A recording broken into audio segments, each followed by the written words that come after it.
system. Thank you. Information systems. He has worked in the test development industry for 17 years and currently works for Alpine Testing Solutions. This will be 4 to 6 minutes. Thank you, Steve.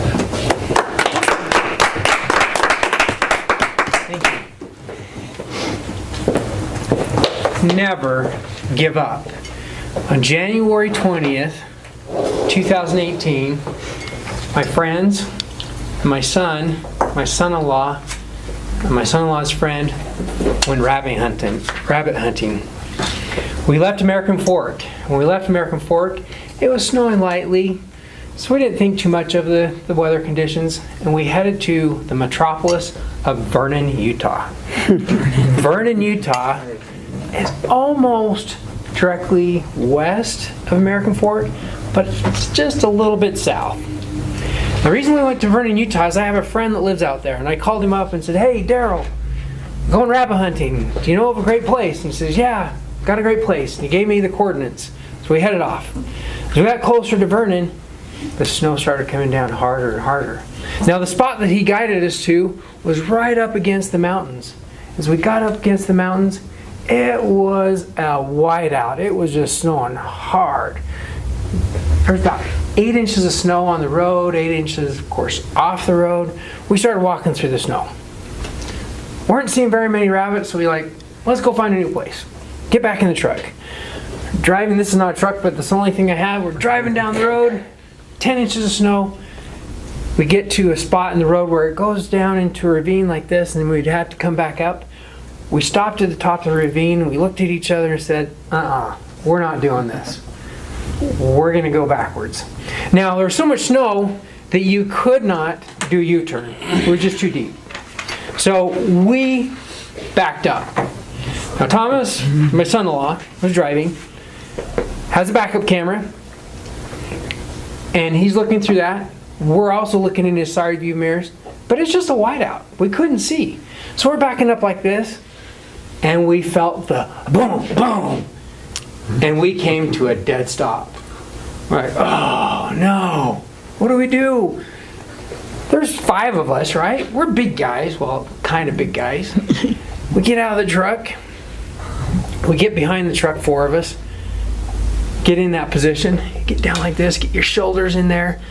We give him the count. 1, 2, 3, go! The truck does not move. Like, what? So okay, we can do this. We get back in the position, and this time we're digging the boots in. We're putting those shoulders in there. We're pushing really hard. We're like, okay, Thomas, 1, 2, 3, go! Truck does not move. We're out in the middle of nowhere. We haven't seen anybody this whole time. We get around the front of the truck, get in the same position. Same thing happens. Nothing. It doesn't even budge. Get out the shovel, start digging the snow out from the front of the truck. We find a big stump right about 8 inches in front of this truck. We looked at it, how did we get over that stump, and how did it not damage this truck? So then we started digging the snow, and the snow was just packed up. You just imagine snow, mud, and everything underneath the truck. We started digging underneath it like this. Start digging, and thunk! The shovel hit something. So we dig around that thunk. We discovered another stump. This one is right underneath the truck, right underneath, right here. Oh my God. It's in between 2 I-beams, so it's up underneath there. I don't know how it happened, but that's why we weren't moving. Because this stump was up underneath the truck, and it was just like an anchor. So okay, no problem. Get the jack out. We'll jack it up like this, build ramps underneath it, drive out, not a problem. Start jacking up. My son, he's twisting that thing, twisting it. The truck starts coming up. Just as the wheels were about to come off the ground, snap, bam, the truck just hits the ground. The jack broke in half. Oh.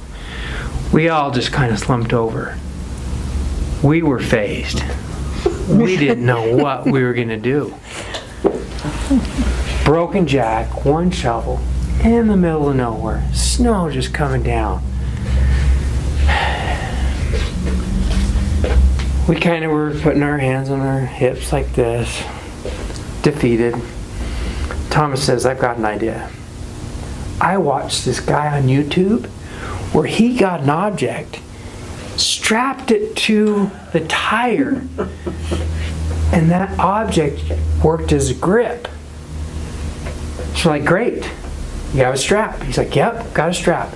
So we found this perfect size log, strapped it to the front of the driver's side tire, and we started to go forward. That log hit. Guess what happened? The power transferred to the other wheel. Oh no, now that one's spinning. We don't have locking differentials.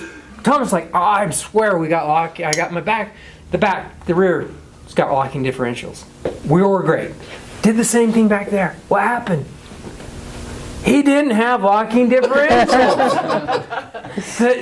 And so just, a quick explanation, if you don't have locking differentials, what happens is when the wheel gets traction, it always will then transfer to the wheel that has the least resistance. So we were stopped.